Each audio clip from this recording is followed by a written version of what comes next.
Welcome to the final Pigskin podcast of the Final? season. Yeah, this is it. We're done. Went I'm fast. Jason Feldman. You're Ben Pearson. What's up? Wait, that's not right. You're Joe Blow. I'm Joe Blow. What? No. Joe Blow. All right, I'm Ben Pearson. This is Jason Feldman. Feldy, we got one show left. It's Thanksgiving time. It's Prep Bowl time. I'm thankful we only have one show left. Why? We're running out of good material. Yeah, you're right. You used all your good material in like 2 Week weeks. one, yeah. Right, Shot. but we get 2 great days of football coming up here, Friday and Saturday, with all the Prep Bowl games going on.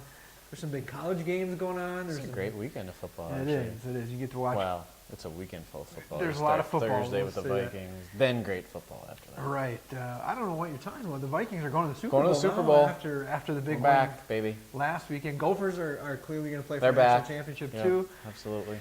All Beat is well. Wisconsin, going to bring the Axe back. to Yeah. Right. Minnesota. You got a lot of faith in that, I'm sure. No. But None. Feldy, they did both get wins last weekend. Your Vikings, you know what? They got it done. I guess that's the bottom line in that game against a pretty good football team in Arizona. Still not great, but a win is a win. You know, and I hate that, but in that case, a win. And in the NFL, a win is a win. I think we're starting to see that just, all these teams in the NFC are so equal for the most part that you have to find a way to win these close games, and that's what the Vikings were doing the first 3-4 weeks of the year. Found a way to do it on Sunday. Now they're going to have to find a way to do it again this week on the road against a team that's playing pretty well. Well, they're essentially down 2 games if they Right. lose. in Yeah, the they division. can't lose this game. No. If you If you want to make the playoffs, you got to win this game. You go to Detroit and lose, your division title hopes are shot for sure, and your playoff hopes are sliding downhill quickly. You're going to have so an uphill battle to try to get a they wild have card to spot. I'll tell you figure that. out a way to slow down that offense a little bit. Matthew Stafford. Which is they going to be could tough. Figure out a way to not have that kicker kick from about 65 yards. That'd be great too. It's kind of weird. I mean, you got to give Stafford a lot of credit this year because there's not a lot around him right now as far, Well, who thought that offense would look better without Calvin Johnson? Right, Megatron's not around, and even last You know what week- it is? What's that? It's the offensive coordinator. You cannot go wrong with a guy named Jim Bob Cooter. Right. But either way, it's a road game. It's a Thanksgiving game. A lot to play for on that day. We'll just say that Both they got to teams. win that one. And then Gophers are Saturday, prime time. That's apparently the Big Ten game this week, I guess, right? That's the Why? one to watch. Don't they know I 2:30. have to cover the Prep Bowl on Saturday? Why would they put Michigan Ohio State at 11 a.m.? Well, because they want the spotlight squarely on the Gophers versus the Badgers. Right, because that's the That's big game. the one everybody That's cares about. Did the you? big game. Apparently, that's what Mitch Leidner said. Yeah, It's the best I try to rivalry in listen to college everything football, I'm Mitch told. says, really. But I've got no faith in them going over there, and there's no expectations. I guess that's the good thing. I'm not going to walk away from that game disappointed unless they lose 100-0. But no expectations of them winning that game. They won last week. It was not pretty, but the reality is it's a game that Clays keeps his job. Tracy That's why I said I Claeys don't know is, if it's a good thing. You look at those ugly wins they've had. The reality is, if you don't think Tracy Claeys is the guy for this program, those wins are horrible for this program because it keeps him in the spot for at least another year. Even if they find a way to go over there and win this week and win a bowl game, it's hard to fire a guy who wins 10 games. But my goodness, like you said, you just have to look at the way that they won those games. And the fact that they were so excited about winning that game on Saturday should speak volumes about where this team is. And like we've said before, if they had Michigan, if they had Ohio State on their schedule this year, we're not talking about an 8-win team right now.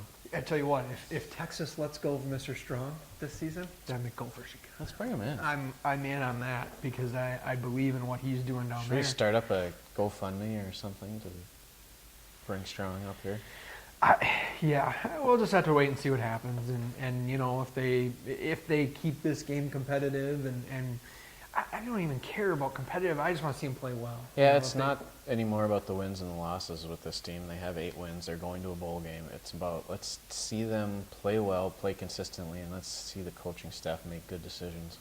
Well, with that schedule and with the talent on this roster, 8 wins was the baseline. This is where they should have been. Wow, that's a give. It was At an least. automatic. Like, I still say you could have coached this team to 8 wins, and I'm not even exaggerating. I think with the talent on that roster and with that soft schedule, 8 wins was the bare minimum. Thully, let's move to high school. Yeah, we let's got do a that. lot of prep bowl games to cover. We saw some good games last weekend. We saw some good teams. Some good teams, yes. Player of the week, I'll do the easiest player of the week ever, and my guy, Noah Carlson, just 18 carries that he turned into 236 yards and 4 touchdowns in the first half. He did not carry the ball in the second half. It's an okay game. Not bad An for okay state half. semifinals, huh? Yeah. That might be the first time one of our players of the week only played 2 quarters. Maybe not. Oh, Caledonia's like, wait a minute. But the funny thing, too, is Mr. Carlson not being up for Mr. Football. We did find out he was nominated. He was on that list of nominations. He just didn't make the cut for the final 10, which is weird to me, but whatever. But he did not. He's not playing in the All-Star game. It wasn't a snub. He did not put his name in for the All-Star game because he's a basketball player. And he's a team player. Yeah, and that's one thing Davin Thompson said to me. We were texting a little bit after the game. He said, this kid is legitimately, not just like fake, I'm all about the team. Like, he is, that's all he cares about is the wins and losses, and that's awesome for him. So I think he's a very deserving player of the week, especially, like I said, that happened. D1 coaches, how have you not offered this kid a scholarship? Gophers, Mr. Sherrills, please. Give this kid a scholarship. He will be, I don't care where you put him, wide receiver, safety, defensive back, wherever you want to put him. He's a Division I football player. He's got sprinter speed, and he has great instincts with the football. So he can play Division I football. Yeah, we were talking about this before we started recording, how he passes the eye test. When you look at him, you could see him playing Division I football on either side of the ball and at multiple positions, whether it's safety, corner, probably not a running back, but a receiver. You put this kid out there at receiver and get the ball in his hands with some space to move. He's so elusive. He's so fast. Like you said, he has that deceptive sprinter speed, the long stride. Crazy. He's a heck of a football player, yeah. Football coaches, come on. How about the fact that he's a great kid, like a kid that kid. You don't have to worry about? So what you're going to do is offer some 3-star from Florida that's going to fail out of school or get arrested in the first semester, rather than giving this kid a scholarship? It makes me wonder how kids like this go under the radar so heavily. Well, I sure hope after his performance last week, some coaches I'd be stunned if he didn't wake up. get an offer already from that performance last week. But, outstate Minnesota is begging for the Gophers to be good. They're begging for a coaching staff that gets them. And they're begging for some of the best players in the state to stay home. I don't think. I think if you made that call right now, Tracy Clays, to Noah Carlson, I think you'd have a really good football player on your hands for the next 4 years. And like I said, worst case scenario, not a kid you ever have to worry about. Okay. I think he's going to work hard. He's going to come in. He's going to work hard. He's going to shut his mouth. He's going to put his head down and play hard. And he'll do what's asked of him. I think we saw that on Saturday too. The kid barely left the field. So speaking of good football players, we've talked so much about so many different players from Caledonia. Owen King, the quarterback. Zeke Ott, the standout defensive lineman. Ben McCabe, the running back. Owen King throws a really good football. He looks like a college quarterback, too, out there. He also has a heck of a receiver in Andrew Gergen. And now, I'd seen Andrew's stats, and I'd watched him play once this year.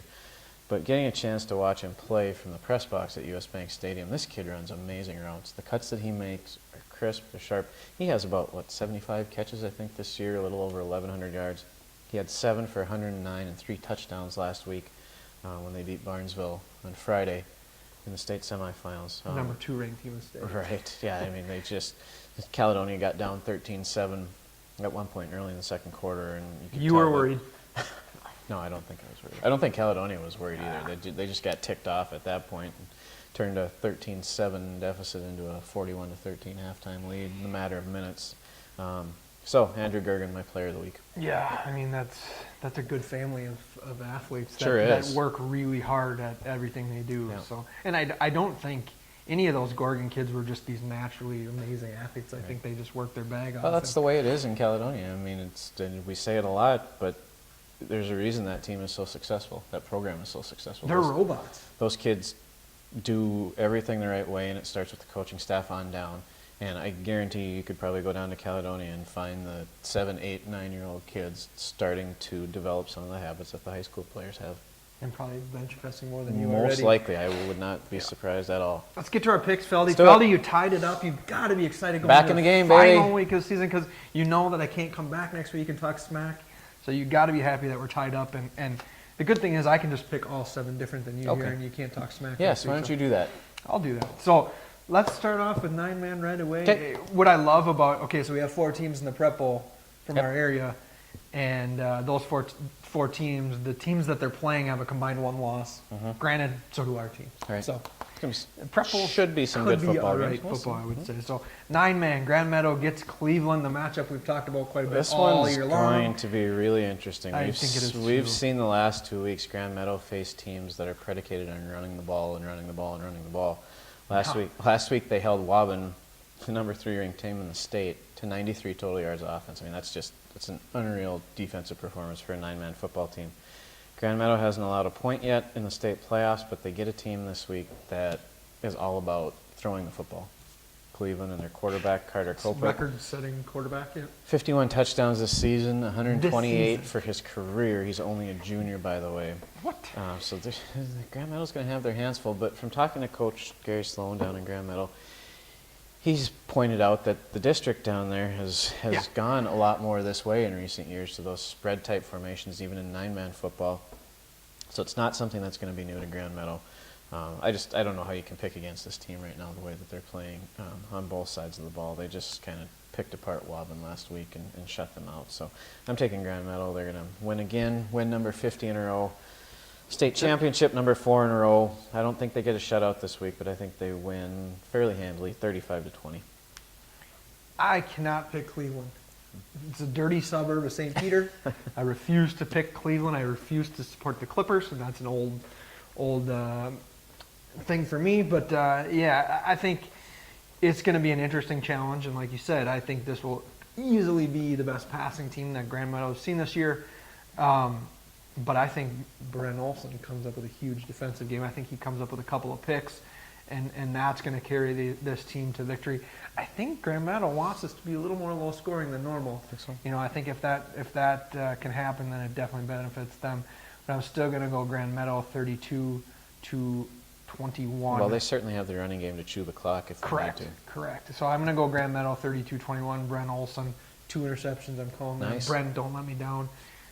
Get that flow going. You know, do what you got to do.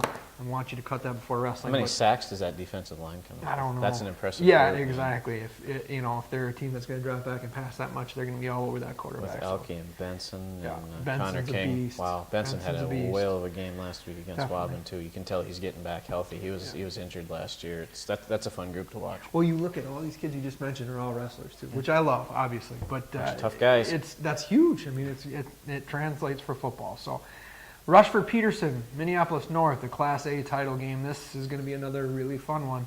North is the top-ranked team remaining. They're technically number 2, but number 1 lost in the section playoffs, Minnesota. So I got to count North as number 1. Mm-hmm. But they're undefeated. You know, Rushford's only loss is to Goodhue. I think, you know, the thing watching North, the one thing I will say, their defensive line is really good because they ate up Wabasso. They really did. Their defensive line, all 4 guys were getting to the quarterback on almost every play. That made it very tough for them to operate. But they were not playing the athlete the likes of Noel Carlson. Mm-hmm. And there's an awful lot on that team around him. Mr. Paulson and Rasmussen. Those kids are legit standout kids. Okay. Rasmussen has 13 interceptions this year. That's amazing. insane. 6 of them in the end zone. Like, you never will hear that again. Well, we talked about it, and you wrote, I think, too, this week that if it hadn't been for that just unreal Paulson, performance by Noah Carlson, we would be talking about nothing but Jake Paulson right now. Right. Paulson had The game a that he little bit of played. everything. He scored every way possible in that game. So I take it you're taking RP. I'm going to go with RP, and I don't think it's going to be that close, but I guess we'll see. I'm going to go RP 35-14 over. Yeah. Actually, you know what? 35-16 because North goes for 2 points. That's right. They like those 2-point conversions. Yeah, I was underwhelmed watching North against Wabasso, and I know that some of that credit is due to Wabasso they turn too, the but they ball are. over a lot. And there was some, I don't want to say there's attitude problems there, but there definitely was some. They did not have a single call go their way. Let's just say that. Finger pointing going back and forth between teammates on the field, which you never like to And see. coaches- Anyways, I'm coaches picking too. RP. I thought as impressive as Carlson was, their line was equally impressive on both sides of the ball, the job that they did. I'm going to take the Trojans. I think it's going to be closer than you do. But I think RP brings home the title 17-14. Ooh, low scoring. Low scoring. All right, Class Double A, Caledonia 13-0 versus Eden Valley Watkins 11-1. Go ahead, Feldy. I know you're taking Eden Valley Watkins. What? We've talked a lot about Caledonia already. Blowout for Eden Valley Watkins. That's all we need to say. I don't think we've mentioned all the reasons that Caledonia is going to win this game on both sides of the ball. I just don't think it's close. 44-18. I'll say 45-18. Okay. Just because, why not? Just because you think Caledonia's offense is better than I do. Yes, clearly. But yeah, I think they easily roll. So AAA, Rochester Lourdes versus St. Croix Lutheran. This is it. Number 1 versus number 3. 12-0 versus 12-0. Both super run-oriented teams. They met in the state quarterfinals 2 years ago. They've accounted for 4 of the last 6 state titles in AAA. So it's natural. So you're saying it's 2 good football teams? And I'm saying it's natural that they meet in this game. Yeah. I'm still going with the Eagles. I think this is going to be the game of the weekend. I'm going with the Eagles 21-20. I just can't pick against this Lourdes team right now either, especially the way it's playing defensively. I think it's a little more high scoring than you have it, but yeah, I think you know it as well as anybody that Coach Kessler and his staff get the best out of this team. They always seem to come up with a great game plan. I think they do it again this week, 30-21. 4A, Benilde, 9-3. The only team remaining in the state tournament with more than 1 loss versus your Winhawks, Winona, 11-1. Boy, what a big thing it would be for Winona to win a state title. That would be fantastic, yeah. You got to go first in this. I sure hope they do, but I'm going to pick against them and hope that I'm wrong. I don't know. They played a close one last week, Winona Why are you did. gonna do that to me? You knew I was going to pick Benilde. You were? Yeah. What do we have against Winona around here?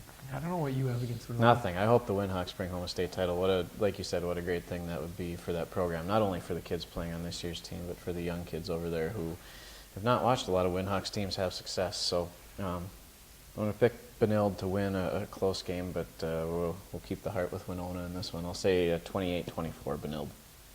All right. Since you did that, I'm going Winhawks. Good. Winona, I think right. That line can carry a lot, and they've got a quarterback who can throw the football, so they're not out of games because they can wing it a little bit. But I think they win a knockdown, drag it out, 14-7 decision. Like it. 5A, Elk River versus Spring Lake Park. This is another one I'm going to stick around and watch on Saturday. Elk River's 12-0, Spring Lake Park is 12-0. This is going to be a heck of a ball game. One of my buddies coached a lot of these Spring Lake Park kids in youth and says they're all great kids, so hard to pick against them. I got to pick first, though. I think Elk River had their scary last round. I don't think they let it happen again, even though I think Spring Lake Park is a heck of a good football team. I'm going Elk River 27-19. Man, fiercely, you're thinking exactly the same thing that I was thinking about this one. Elk River had its scare against Owatonna. Did not play well, and give credit to Owatonna for sticking in that game and having a chance into the second half. But yeah, I'm with you. I think Elk River wins this in a close one. I think it's a 1-touchdown game. They score late and win 28-21.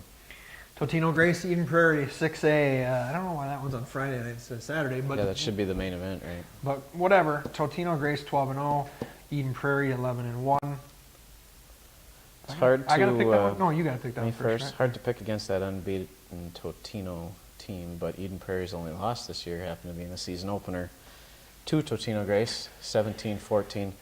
Gosh, you look at the way these two teams are playing right now. Totino had to squeak by to get into the Prep Bowl this year.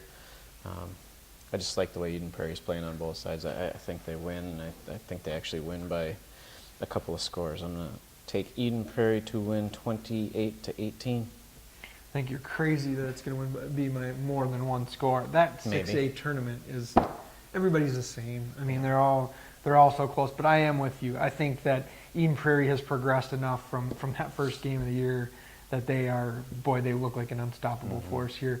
So I'm going to go Eden Prairie, but I think it's going to be low scoring, and I think it's going to be a great football game. I think they win 21-17. Yeah, I'm really looking forward to watching that one. If you like good football, that's where it's at. And the beauty is, if you can't drive up to the cities, you can sit and watch all these games on your couch this week. Charter Channel 192. Quit calling me and asking what channel it's on. If you need to call, his Piercy's home number, cell phone is 507. Yes, it is, 507. But thank you for sticking with us this year. Thanks to Home Federal for sponsoring us for part of the year. hopefully we get a full-time sponsor for next year for the whole way. Hopefully Home great. Federal, we'd love to have you back. But Maybe they'd let us sit in the bank vault or something. I'm in. Record a If show they'll let from us do shows from the there. I vault, think that'd be great. I'm in. I'm 100% in. And would only take Saying Home Federal. one if you- small yeah, stack if you're of interested. hundreds for us to do that, right? Yeah. Yeah. A small stack. Or a We're not- stack of yeah, ones we're even, not- probably. We're not greedy. Right. But yeah, thanks for watching. We should definitely mention we are doing an all-area football team for the first time in a very, very Please long check time. it out. It'll be out on the 5th, I believe. Coaches, December. yes, Monday the 5th. Coaches all have their nomination forms. But again, thank you. This is it. This is the last one. Watch some football this weekend.